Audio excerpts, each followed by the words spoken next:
Hello guys, Arjun here. ഇന്ന് വേറെ രാവിലെ പ്രത്യേകിച്ച് പരിപാടിയൊന്നുമില്ല. അതുകൊണ്ട് ഞാൻ രാവിലെ കഴിഞ്ഞിട്ട് പാലും മേടിച്ചുകൊണ്ട് വന്ന് കഴിഞ്ഞ് ചുമ്മാ കിടന്ന് ഉറങ്ങി. അത് കഴിഞ്ഞ് വൈകുന്നേരം ആയിട്ട് നമ്മുടെ പാമ്പാടി മാധവ ക്ഷേത്രത്തിൽ നിന്ന് ഉത്സവമാണ്.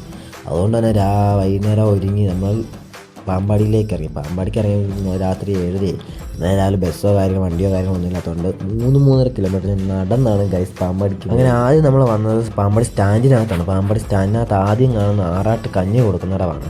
അത് കഴിഞ്ഞ് അതിൻ്റെ തൊട്ടപ്പുറത്ത് തന്നെയാണ് ആദ്യത്തെ സ്റ്റേജ്. പാമ്പാടി മൊത്തത്തിൽ ഒരു 5-6 സ്റ്റേജുകളോളം ഉണ്ട്. പാമ്പാടി മാധവ ക്ഷേത്രത്തിലെ ഉത്സവം എന്ന് പറഞ്ഞാൽ പാമ്പാടിക്കാർക്ക് ഒരു വലിയൊരു ഉത്സവം തന്നെയാണ്. മൊത്തം 6 സ്റ്റേജുകൾ കെട്ടി എല്ലായിടത്തും പാട്ടും ഗാനമേളയും നാടൻ പാട്ടും കച്ചേരിയും കാര്യങ്ങളും എല്ലായിടത്തും ഓരോ സ്റ്റേജുകളിൽ ഓരോ സ്ഥലങ്ങളിലായിട്ടാണ് അവർ നടത്തുന്നത്.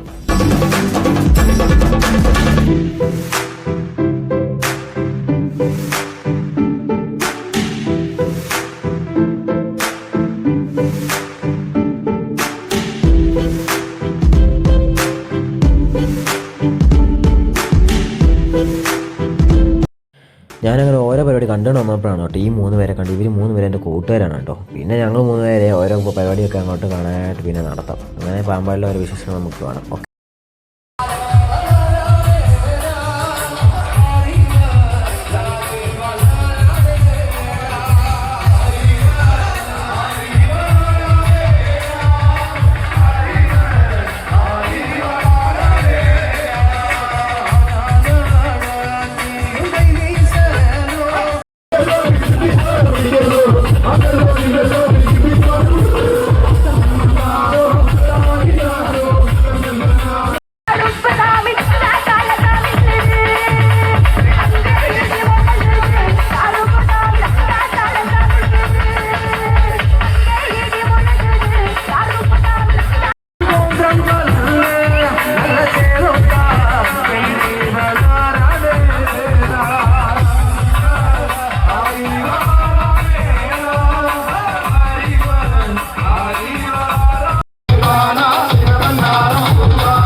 പരിപാടിയില്ലാകുമ്പോഴത്തേക്കും വിശക്കാൻ തുടങ്ങി കേട്ടോ. നേരത്തേക്ക് അവിടെ ആറാട്ടഞ്ഞ് കൊടുക്കാൻ കുറച്ച് കഞ്ഞി അങ്ങ് കുടിച്ചു. അങ്ങനെ കഞ്ഞിയെല്ലാം കുടിച്ച് കഴിഞ്ഞപ്പോഴത്തേക്കും ആറാട്ട് വന്നു കേട്ടോ.